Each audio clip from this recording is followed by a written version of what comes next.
साथियों नमस्कार। उम्मीद करता हूँ आपकी एमपी शिक्षक चयन परीक्षा की तैयारी अच्छी चल रही होगी, मस्त चल रही होगी। आज हम चर्चा करने जा रहे हैं कोऑर्डिनेशन केमिस्ट्री के एमसीक्यूज के बारे में चर्चा करेंगे। आपका नॉलेज टेस्ट भी हो जाएगा कि हाँ, आपको जो आपने जो थ्योरेटिकल जो पार्ट पढ़ा है वो कितने % आपका कंप्लीट हो चुका है और आपको कितना नॉलेज है। ईमानदारी से जो इससे जैसे क्वेश्चन पढ़ते जाऊँ वैसे वैसे आप खुद एनालिसिस करना, और ये जो टेस्ट है इस टेस्ट में आपके कितने नंबर आ रहे हैं ये चीज़ देखना आप, कि कितने क्वेश्चन हैं और आप कितने अटेम्प्ट कर पा रहे हो सही तरीके से। अपना जो है एप्लीकेशन पर लगभग जो है 75 के समथिंग वीडियो ऑलरेडी अपलोड है। थ्योरेटिकल पार्ट वहाँ से कंप्लीट हो जाएगा और कुछ जो एमसीक्यूज़ के जो टॉपिक है कुछ यूट्यूब पर आ जाएंगे और कुछ एप्लीकेशन पर अवेलेबल रहेंगे। कुल मिला के आपका जो कोर्स है सिस्टमेटिक तरीके से बेसिक से एडवांस तक पूरा करवा दिया जाएगा। और अभी अपने पास समय भी है, समय का पूरा सदुपयोग करें। एग्ज़ाम जो है, जो एग्ज़ाम डेट 2 अगस्त से दे रखी है, तो 2 अगस्त से पहले जो है जो डेट दे रखी है कि मैंने 5 जुलाई तक पूरा कोर्स कवर हो जाएगा, तो होना है ना, होना ही है, पूरा कोर्स कवर हो जाएगा सिस्टमेटिक तरीके से। तो साहब शुरुआत करें आज की। आपके सामने पहला क्वेश्चन हाजिर है। देखिए इस क्वेश्चन को। इस क्वेश्चन में एजी प्लस आयन, किसकी बात करी है? एजी प्लस आयन द्वारा संकुल निर्माण में कौन सी उप सहसंयोजन संख्या प्रदर्शित की जाती है?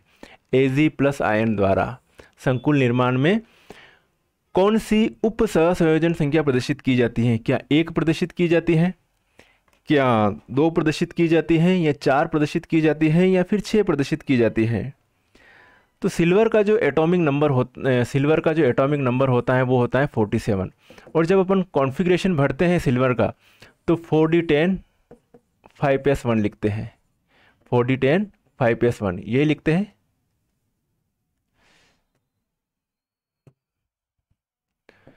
Four D ten 5s1। अब जब Ag प्लस की आप बात करोगे तो Ag प्लस मतलब 1 इलेक्ट्रॉन कम हो गया, मतलब 4d10 कॉन्फ़िगरेशन है और 5s आपका खाली पड़ा हुआ है, आगे 5p भी खाली पड़ा हुआ है। ठीक है। इसमें क्या होता है कि सिल्वर का एटॉमिक नंबर ज़्यादा है, साइज़ बड़ा है इसका, तो मेटल के पास लिगेंड के इलेक्ट्रॉनों को अट्रैक्शन करने की ताकत होनी चाहिए। जितनी ज़्यादा ताकत होगी उसके पास खाली ऑर्बिटल भी अवेलेबल है और अट्रैक्शन करने की पावर भी ज़्यादा है, तो वो ज़्यादा उपसंख्या वाला कॉम्प्लेक्स बनाएगा, ज़्यादा कोऑर्डिनेशन नंबर वाला कॉम्प्लेक्स बनाएगा। लेकिन जो सिल्वर है, सिल्वर जो बनाता है वो कॉम्प्लेक्स बनाएगा कौन सा वाला? जिसमें 2 कोऑर्डिनेशन नंबर हो, Ag प्लस जो होता है। देखिए Ag plus, Ag NH3 twice plus, ये Ag प्लस कॉम्प्लेक्स है।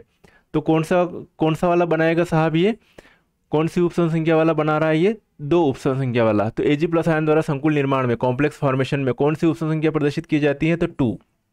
चलिए अगला क्वेश्चन है ये वाला। अब ये सन किसको याद रहते हैं, लेकिन सन टाइप भी क्वेश्चन एक बार एमपी सेट में पूछा गया था। तो वर्नर ने अपना उप सहसंयोजन सिद्धांत कोऑर्डिनेशन थ्योरी किस वर्ष में प्रतिपादित किया था? वर्नर साहब ने। ठीक है, वर्नर साहब ने कब प्रतिपादित की थी कोऑर्डिनेशन थ्योरी? तो उन्होंने साहब 1893 में कोऑर्डिनेशन थ्योरी दी थी वर्नर साहब ने। अगला क्वेश्चन आपके सामने, Fe(CN)6 संकुल आयन में इफेक्टिव एटॉमिक नंबर निकालना। क्या निकालना साहब? आपको इफेक्टिव एटॉमिक नंबर निकालिए साहब, इसकी इफेक्टिव एटॉमिक नंबर। तो इफेक्टिव एटॉमिक नंबर क्या है कि सेंट्रल एटम के पास कितने इलेक्ट्रॉन है और वो सेंट्रल एटम लिगेंड से कितने इलेक्ट्रॉन ले रहे हैं, दोनों का अगर सम कर लेंगे, योग कर लेंगे, तो वही क्या होती है? इफेक्टिव एटॉमिक नंबर होती है। पता है ना? तो साहब अब इसके पास कितने इलेक्ट्रॉन है तो वो कैसे निकालेंगे? इसकी ऑक्सीडेशन स्टेट निकालनी जरूरी होगी। तो इसकी ऑक्सीडेशन स्टेट निकालते हैं। X+6 साइनाइड है, 6 - 1 इक्वल, ये जो -4 है ये इधर लिखेंगे, तो X बराबर उधर जाएगा, प्लस का हो जाएगा 6, तो 6 - 4 कितने हो जाएंगी? +2 ऑक्सीडेशन स्टेट। तो साहब इसमें जो है आयरन का जो परमाणु क्रमांक कितना होता है? 26, मतलब 26 इलेक्ट्रॉन है इसमें। लेकिन Fe2+ के पास कितने इलेक्ट्रॉन है साहब? 24 इलेक्ट्रॉन। प्लस लिगेंड कितने जुड़ रहे हैं? 6 लिगेंड, तो 12 इलेक्ट्रॉन आएंगे, तो 6 दूना 12। तो इफेक्टिव एटॉमिक नंबर कितने आएंगे साहब? 36। तो केंद्रीय धातु परमाणु के पास इस कंडीशन में सेंट्रल एटम के पास कितने इलेक्ट्रॉन है साहब? 24 इलेक्ट्रॉन है, 24 है। और लिगेंड कितने इलेक्ट्रॉन दे रहा है? 12 इलेक्ट्रॉन दे रहा है। तो इसकी जो इफेक्टिव एटॉमिक नंबर होगी वो साहब कितनी होगी? 36 होगी। आगे होगा, आपको पहले ही पता होगा। चलिए साहब आगे बढ़े। अगला क्वेश्चन आपके सामने हाजिर है, हाजिर तो करना ही पड़ेगा। क्वेश्चन आपके सामने PtNH35Cl 3+ आयन में प्लेटिनम की, इसमें भी EAN निकालना, इफेक्टिव एटॉमिक नंबर निकालना साहब। तो केंद्रीय सेंट्रल एटम के पास कितने इलेक्ट्रॉन हैं और कितने लिगेंड है? एक लिगेंड 2 इलेक्ट्रॉन देता है साहब, मोनोडेंटेड लिगेंड। देखिए साहब, यहाँ पर इसकी सबसे पहले तो ये निकालो कि इसकी ऑक्सीडेशन स्टेट कितनी है। तो जिसकी निकालनी है x + 5 अमोनिया की 0 होती है, +1 × -1 बराबर +3। तो साहब x बराबर क्या आ जाएगा साहब? x बराबर यहाँ पर जो है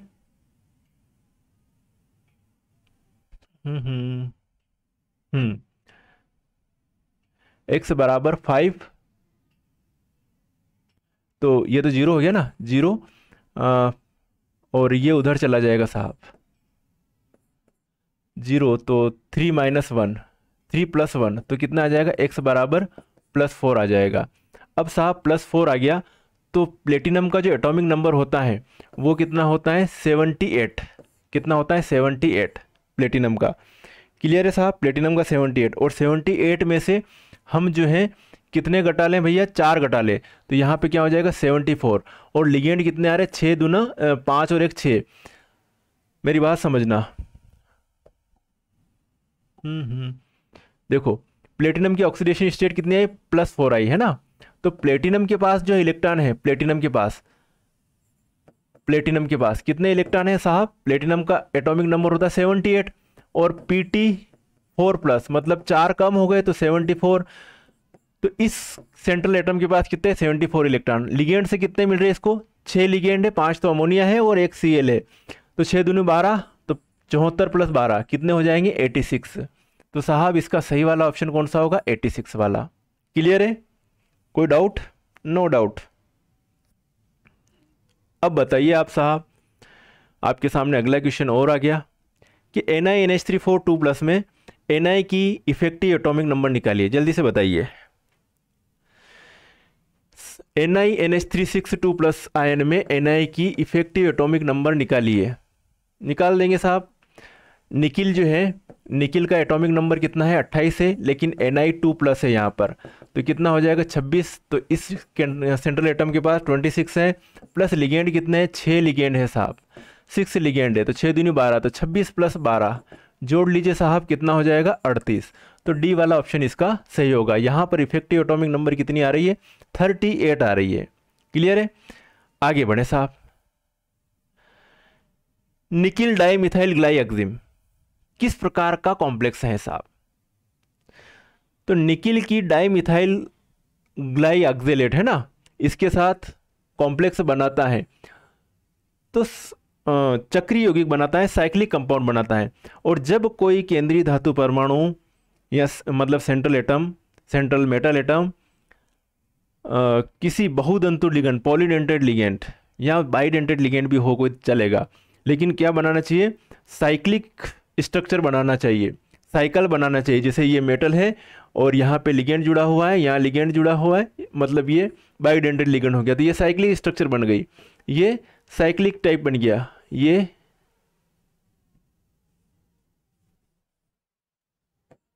इस टाइप से। तो ये जो कंडीशन होगी उसको क्या कहेंगे अपन? कीलेट कंपाउंड कहेंगे। क्या कहेंगे? Chelate compound.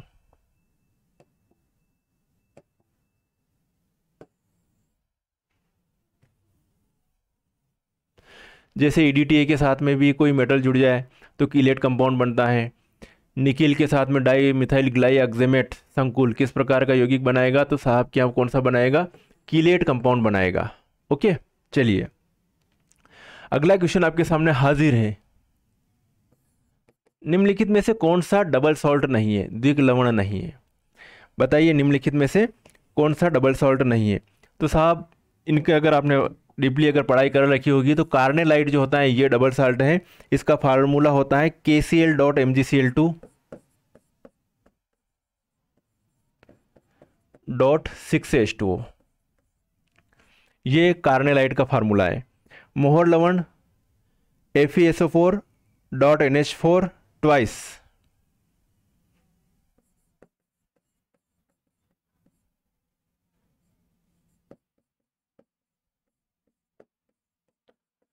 6H2O। ये फार्मूला है साहब मोहर लवण का। NH4 ट्वाइस SO4 लिखना पड़ेगा, SO4। साहब पर्शियन ब्लू का जो फार्मूला होता है C18 Fe7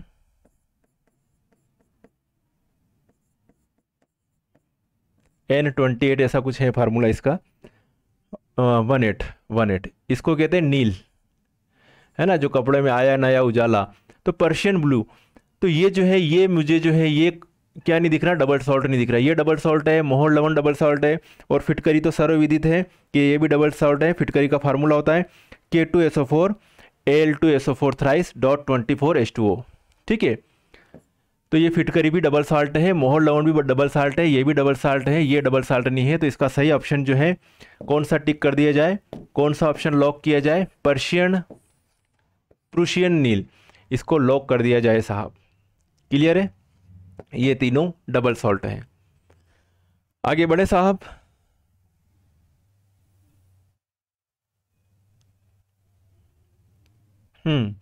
अगलो क्वेश्चन आयो आपके COEN2 ClNO2।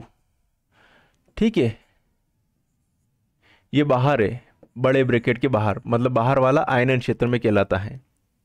कौन से फील्ड में है, आयनन फील्ड में है, आयनन क्षेत्र में कहलाता है। तो साहब अभी जो है ये अंदर वाले जो है ये किसके फॉर्म में, ये लिगेंड के फॉर्म में है। ठीक है, ये लिगेंड के फॉर्म में, ये आयनन क्षेत्र में है, आयनन क्षेत्र।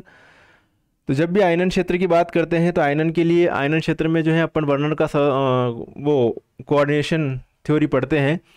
तो आयनन क्षेत्र में जो है उसको कहते हैं प्राइमरी वैलेंसी, प्राइमरी संयोजकता, और जो अंदर जो है उनको कहते हैं सेकेंडरी वैलेंसी में काउंट करते हैं, द्वितीयक संयोजकता में काउंट करते हैं। तो यहाँ पर जो है किस प्रकार के समाअवयवी हैं, तो यहाँ पर ये दिया गया है कि NO2 को ले लिया अपनों ने अंदर, NO2 को ले लिया अंदर और Cl को भेज दिया बाहर, मतलब इनका आपस में एक्सचेंज हो गया भैया। मतलब यहाँ पर लिगेंड ये वाला लिगेंड है, यहाँ पर किसके रूप में है, ये लिगेंड के फॉर्म में है। ठीक है, और ये जो है कहाँ चला गया, बाहर चला गया। तो इसका जब आंशिक वियोजन होगा इस कॉम्प्लेक्स का, तो इसमें NO2 निकलेगा, यहाँ पर Cl निकलेगा, Cl माइनस निकलेगा। तो यहाँ पर कौन सी समावयवता है साहब, यहाँ पर आयनन समावयवता है। इस समावयवता को क्या कहेंगे अपन, आयोनाइजेशन समावयवी। तो किस प्रकार के समावयवी है, आयनन समावयवी है। आगे बढ़ते हैं साहब। चलिए नोवा, ZnNH342+ में कौन सा हाइब्रिडाइजेशन है, ZnNH342+ में कौन सा हाइब्रिडाइजेशन है, चलिए बताइए जल्दी से। तो जिंक का एटॉमिक नंबर मालूम है अपने को, जिंक 30 होता है, और यहाँ पर दे रखा है Zn2+, मतलब 3D10 4s0, ये लिखेंगे Zn का। तो साहब D तो पूरा भरा हुआ है, आगे का S खाली है, P खाली है, और इनमें जो है 4 लिगेंड आएंगे। सही, किसके लिगेंड आएंगे, कौन से लिगेंड आ रहे हैं, अमोनिया के लिगेंड आ रहे हैं साहब। तो यहाँ पर हाइब्रिडाइजेशन की बात करेंगे तो कौन सा हाइब्रिडाइजेशन होगा इसमें, ZnNH342+ में sp3 हाइब्रिडाइजेशन होगा। कौन सा होगा, sp3, याद रहेगा। याद रहेगा तो सिंपल बातें हैं। चलिए सरल टेस्ट है ये तो। बाह्य कक्षक संकुल, आउटर ऑर्बिटल कॉम्प्लेक्स कौन सा है, बताइए इसमें आउटर ऑर्बिटल कॉम्प्लेक्स कौन सा होगा इसमें। क्या NiCN4 2- होगा, FeCN6 4- होगा, या ZnNH342+ होगा, या सभी होंगे। तो साहब यहां पर जो है आउटर ऑर्बिटल कॉम्प्लेक्स बाह्य कक्षक संकुल है, कौन सा है साहब इसमें। तो यहां पर हम बात करें निकिल की, निकिल जो है साहब, निकिल 28 कॉन्फ़िगरेशन क्या आता है इसका, 3D8 4s2। ओके साहब, यहाँ पर ऑक्सीडेशन स्टेट क्या आएगी, निकिल की +2 आएगी। तो Ni2+ आ गया साहब, 3D8 और 4s0।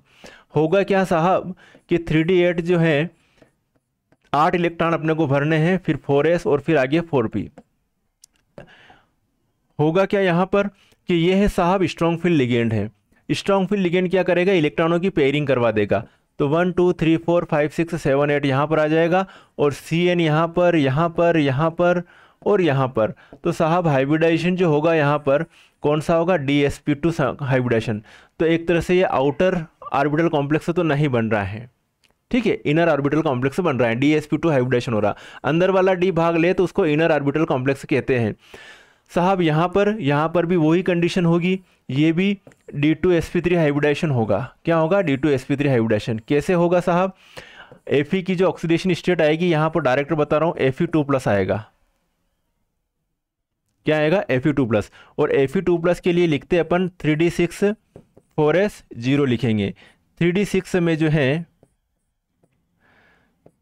4s और ये p, यहाँ पर भी क्या स्ट्रॉन्ग फील्ड लिगेंड है, तो 6 इलेक्ट्रॉनों की क्या हो जाएगी? पेयरिंग हो जाएगी। तो 1 2 3 4 5 6 पेयरिंग हो गई साहब। साइनाइड जो है इनमें आ जाएगा, Cn Cn Cn Cn Cn Cn। ठीक है, साइनाइड के इलेक्ट्रॉन इन खाली ऑर्बिटल में आएंगे। यहाँ पर हाइब्रिडाइजेशन जो होगा वो होगा D2sp3 हाइब्रिडाइजेशन होगा साहब। तो ये भी कौन सा हो गया? इनर ऑर्बिटल कॉम्प्लेक्स हो गया साहब। जब NH3 6 2+ की बात करेंगे, मेरी बात समझना, Zn NH3 6 2+ की हम बात करेंगे तो Zn का जो कॉन्फ़िगरेशन है वो होता है 3d10 4s2। ओके, लेकिन Zn2+ की बात करेंगे तो यहाँ पर हो जाएगा 3d10 4s0।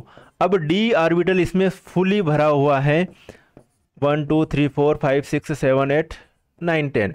4s खाली हुआ है, 4p खाली पड़ा हुआ और आगे 4d भी खाली पड़ा हुआ है। तो जब इसके जो इलेक्ट्रॉन जो जाएंगे वो जाएंगे साहब s 3p और 2d, कुल मिला के इनमें अमोनिया अपने इलेक्ट्रॉन्स देगा, 6 अमोनिया देंगे। तो यहाँ पर sp3d2 हाइब्रिडेशन हो रहा है। तो यहाँ पर आउटर ऑर्बिटल कॉम्प्लेक्स कौन सा है? Zn NH3 6 2+, ये आउटर ऑर्बिटल कॉम्प्लेक्स होगा। मेरी बात समझ में आ गई?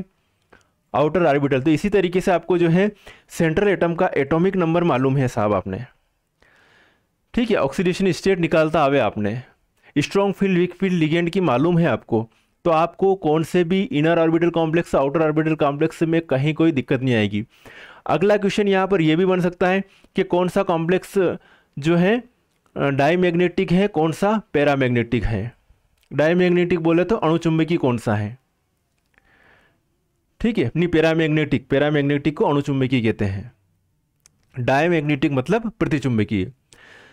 तो यहाँ पर ये जो है इसमें सभी इलेक्ट्रॉन पेयर्ड हैं, कोई अनपेयर्ड इलेक्ट्रॉन नहीं है, तो ये कौन सा होगा? प्रतिचुंबकीय होगा।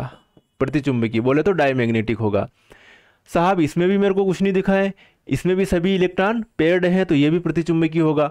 इसमें भी सभी इलेक्ट्रॉन पेयर्ड दिख रहे हैं तो ये भी प्रतिचुंबकीय कॉम्प्लेक्स होता है, डाईमैग्नेटिक कॉम्प्लेक्स होगा। मेरी बात समझ में आ गई? सभी कॉम्प्लेक्स डाईमैग्नेटिक। लेकिन कहीं पर अगर अपने को दर्शन हो जाते हैं, क्या हो जाते हैं? दर्शन ये हो जाते हैं कि साहब इसमें कहीं ना कहीं जो अनपेयर्ड इलेक्ट्रॉन दिख जाए तो वो हो जाता, क्या हो जाता? अणुचुंबकीय हो जाता है ना, अणुचुंबकीय।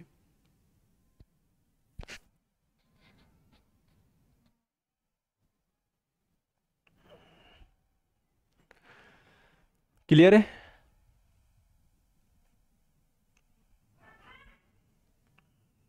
अणुचुंबकीय बोले तो पैरामैग्नेटिक। और अगर इसमें यहाँ पे जैसे इलेक्ट्रॉन अपनों ने भरे तो यहाँ पर अगर Cn6 यहाँ पर 4- की जगह 3- आ जाता तो 6 - प्लस सीन ऑक्सीडेशन स्टेट आ जाती, और प्लस सीन ऑक्सीडेशन स्टेट अगर आ जाती तो एक इलेक्ट्रॉन यहाँ का गायब हो जाता, और उस कंडीशन में यहाँ पे आपको एक अनपेयर्ड इलेक्ट्रॉन मिल जाता। और एक अनपेयर्ड इलेक्ट्रॉन मिल गया मतलब ये क्या हो जाएगा? अणुचुंबकीय हो जाएगा, डाईमैग्नेटिक हो जाएगा, नहीं पैरामैग्नेटिक सॉरी। जिनमें अनपेयर्ड इलेक्ट्रॉन प्रेजेंट है, अकेला इलेक्ट्रॉन, उनको क्या कहते हैं भैया? अणुचुंबकीय। हिंदी में अणुचुंबकीय, अंग्रेजी में क्या कहेंगे? डायमैग्नेटिक। और जिनमें इलेक्ट्रॉन जोड़े हैं उनको कहते हैं प्रतिचुंबकीय। अरे साहब कहाँ अलग अलग नाम। अणुचुंबकीय को क्या कहेंगे? पैरामैग्नेटिक। पैरामैग्नेटिक। प्रतिचुंबकीय को कहेंगे डायमैग्नेटिक।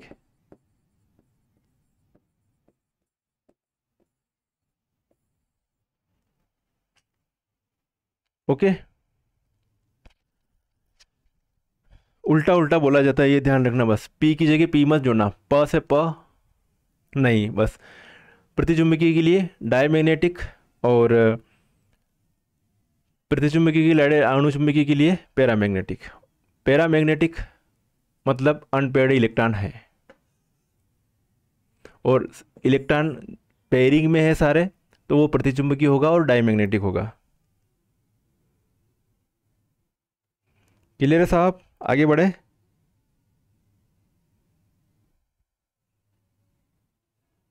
चलिए अगला। हम्म अगला बताइए, इसमें कौन सी समायोता है? 11वां वाला आपके सामने हाजिर है।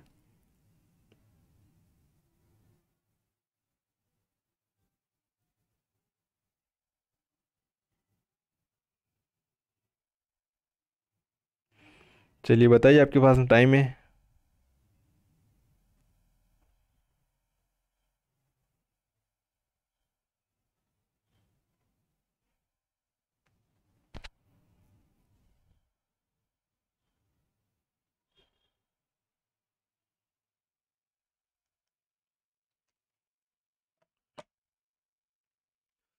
इसमें भी वही है, आयनों का एक्सचेंज हो रहा है भैया।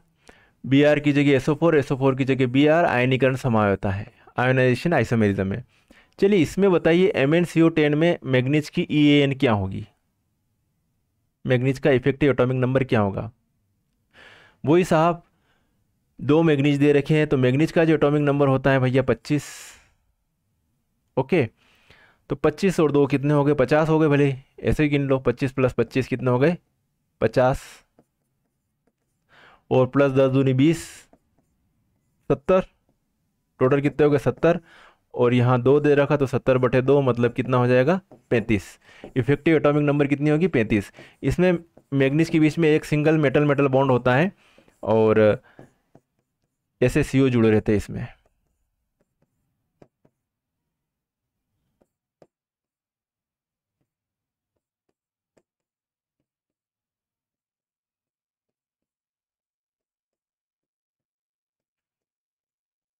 ठीक है, ये कंडीशन होती है।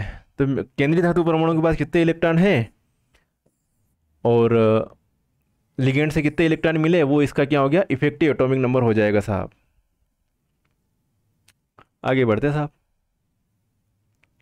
NiCO4 में निकल की ऑक्सीडेशन स्टेट बताइए जल्दी। 0 होगी, न्यूट्रल लिगेंड है, 0 होगी। चलिए अगलो है, इसका बताओ। COPN2Cl2Cl तथा COTN ब्रैकेट में लिख रखा है साहब इसमें। ठीक है, ब्रैकेट में लिख रखा है साहब इसमें। अब इसमें जो है PN किसके लिए यूज किया गया है और CN किसके लिए यूज किया गया है, ये देख लो साहब।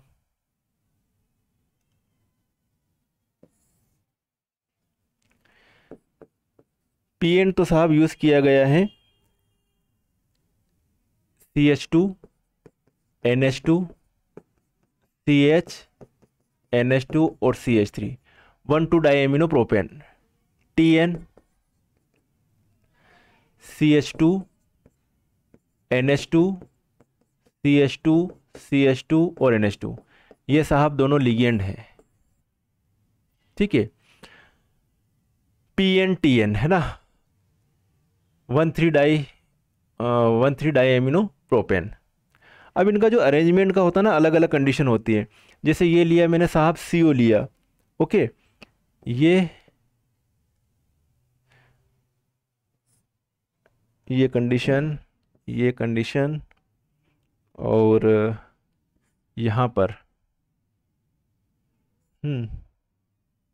ये जोड़ लेते हैं इधर। ठीक है,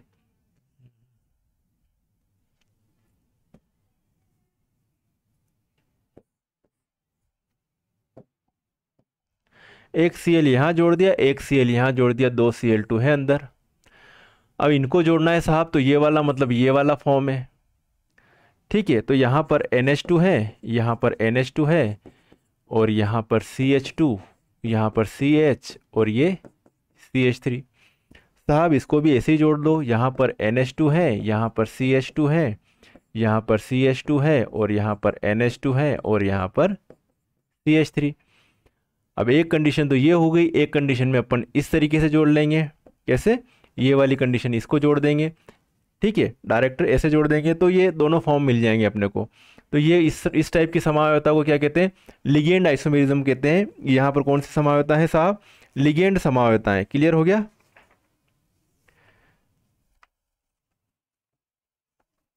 कोई डाउट? नो डाउट, क्लियर है। चलिए यहाँ अगला है क्वेश्चन आपके सामने हाजिर, CuCN4 2 माइनस संकुल की स्ट्रक्चर बताइए।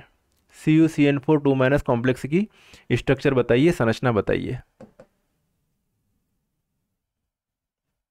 कैसी होगी। स्ट्रॉन्ग फील्ड लिगेंड साहब, और जो Cu जो है, Cu का इलेक्ट्रॉनिक कॉन्फ़िगरेशन देखेंगे तो 3d10 4s1 होता है, और यहाँ पर Cu2+ हो जाएगा। बिल्कुल सही बात है, Cu2+ हो जाएगा साहब। और Cu2+ का जो है 3d9 4s0 ये होगा। और इसमें क्या होगा कि 3d9 1 2 3 4 5 6 7 8 9 ये S है, ये P है। ओके, होगा क्या साहब इसमें, इसमें कंडीशन ये बनती है कि ये वाला इलेक्ट्रॉन चला जाएगा यहाँ पर जंप करके, इसको खाली करना पड़ेगा। और इसमें जो है ये जो होता है हाइब्रिडाइजेशन, वो होता है DsP2, मतलब जो Cn जो है स्ट्रॉन्ग फील्ड लिगेंड है, वो बोल रहा भाई तू उधर चला जाए इलेक्ट्रॉन, है ना, यहाँ पे रुकने की जरूरत नहीं है स्ट्रॉन्ग फील्ड लिगेंड के कारण। तो ये जो Cn जो है, ये यहाँ पर तो ये वाला इलेक्ट्रॉन रहेगा, और यहाँ पर Cn के इलेक्ट्रॉन,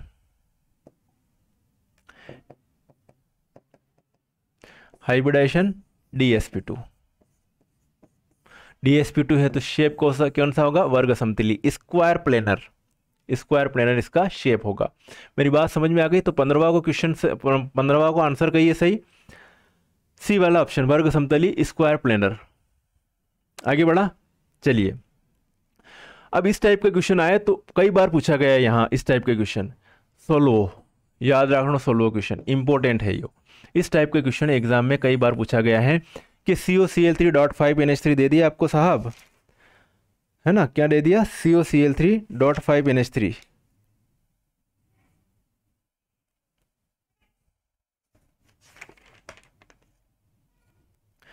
जल में विलय होकर क्लोराइड आयन देता है साहब COCl3। तो आपको मालूम है कि कोबाल्ट जो है ऑक्टाहेड्रल कॉम्प्लेक्स बनाता है। कौन सा बनाता है, ऑक्टाहेड्रल कॉम्प्लेक्स बनाता है। तो जब ये कॉम्प्लेक्स फॉर्मेशन करेगा तो पहले जितने हो गए उतने क्या ले लेगा, अमोनिया ले लिया साहब इसमें। तो यहाँ पर क्या हो जाएगा, CONH3 5, और एक 3 Cl में से एक Cl लेगा, तो एक Cl लिया इसने, और बाकी 2 Cl बाहर की साइड में रहेंगे। तो जल में विलय होकर क्लोराइड आयन देता है, तो कितने क्लोराइड आयन देता है, 2 क्लोराइड आयन देता है। मेरी बात समझ में आ गई। अगर इसी जगह आपके पास में ये रहता कि COCl3.6NH3, तो ये जल में घुलकर कितने क्लोराइड आयन देता साहब, इसकी बात करें। COCl3.6NH3, तो ये जल में घुलकर CO पहले किसको लेगा, अमोनिया को ले लेगा, तो NH3 6 ये लिगेंड के फॉर्म में, और 3Cl, है ना, ये हो जाएगा। तो ये जो है क्या हो जाएगा भाई, ये कितने, 3 Cl देगा। इस कंडीशन में कितने Cl देगा, ये साहब 3 Cl देगा। ऐसे अगर एक और एग्जांपल दे दें आपके सामने कि COCl3.5NH3, ये तो हो गया ना, COCl3.5 4NH3 देते, 4NH3, ये जल में घुलकर कितने देगा भैया आपको, तो ये जो है, ये लिखा मैंने CONH3 4, और ये लिखा Cl2। तो साहब ये जो देगा आपको कितने देगा, 1 Cl देगा। मेरी बात समझ में आ गई। तो ये जल में विलय होकर आपके सामने अलग अलग एग्जाम्पल पेश कर दिए मैंने कि COCl3.5NH3 कितने Cl देगा, 2 Cl। अगर आपके सामने इसकी जगह ये एग्जाम्पल दे दे COCl3.4NH3, तो ये कितने देगा भैया, 4 तो ये होगा, 2 यहाँ से उठाएगा, तो यहाँ पे ये 1 Cl देगा। साहब आपके सामने एक एग्जाम्पल ये आ जाए कि COCl3.6NH3 ये कितने क्लोराइड आयन देगा जल में घुलकर, तो भाई साहब ये 3 Cl माइनस आयन देगा। कितने देगा, 3 Cl माइनस आयन देगा। ओके, चलिए MnCl4 2 माइनस में कौन सा हाइब्रिडाइजेशन है, मैग्नीज 25 होता है इसका एटॉमिक नंबर। मैग्नीज साहब कितना है, 25। मतलब 3d5 4s2 कॉन्फ़िगरेशन। इसमें ऑक्सीडेशन स्टेट कितनी आएगी, Mn2 + 3d5 और 4s0। d5 कॉन्फ़िगरेशन है, स्टेबल कॉन्फ़िगरेशन है, तो 4 लिगेंड जो आएंगे, वीक फील्ड लिगेंड भी है क्लोरीन वैसे, तो इसमें कहाँ पर रुकेंगे, एस में और पी में इलेक्ट्रॉन रुकेंगे साहब। एस में और पी में इलेक्ट्रॉन रुकेंगे किसके, Cl के। तो हाइब्रिडेशन कौन सा होगा, sp3 हाइब्रिडेशन होएगा और सी वाला ऑप्शन ई को सही होएगा। ओके, अगला ऑप्शन आपके सामने हाजिर है, Fe2CN6 में अनपेड इलेक्ट्रॉनों की संख्या बताओ साहब। कितना अनपेड इलेक्ट्रॉन है इनमें, कितने अनपेड इलेक्ट्रॉन हैं, जल्दी से। Fe2CN6 में अनपेड इलेक्ट्रॉनों की संख्या बताइए साहब। आयरन की ऑक्सीडेशन स्टेट निकालें, सबसे पहले तो निकालेंगे साहब। क्या होगी ऑक्सीडेशन स्टेट, x + 6 - 1 - 4 x 6 - 4 कितनी हो जाएगी, +2 ऑक्सीडेशन स्टेट होगी। ठीक है साहब, तो आयरन में जो है Fe2+, क्या लिखूंगा, 3d6 4s0 ये लिखूंगा। अब साहब 3d6 ये इलेक्ट्रॉन मैंने भर दिए हैं,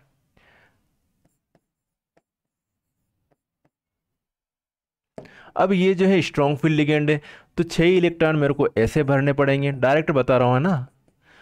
अब कितने हैं, 6 इलेक्ट्रॉन भर गए अपने, तो कोई दिक्कत नहीं है। तो अनपेड इलेक्ट्रॉन कोई दिख नहीं रहा, यहाँ पर किसके लिए इलेक्ट्रॉन आएंगे साहब, लिगेंड्स के इलेक्ट्रॉन आएंगे, Cn के।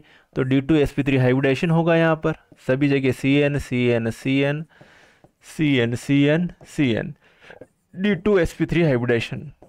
इनर ऑक्टाहेड्रल कॉम्प्लेक्स, कोई अनपेड इलेक्ट्रॉन नहीं है, तो डी वाला ऑप्शन ये को सही वे होगा। ठीक है, आपके सामने लास्ट हाजिर है, इसकी जगह कौन सा संकुल गतिशील है, नहीं वर्ग समतली कर दो, चलो वर्ग समतली स्क्वायर प्लेनर, कौन सा कॉम्प्लेक्स है इनमें, वर्ग समतली है साहब।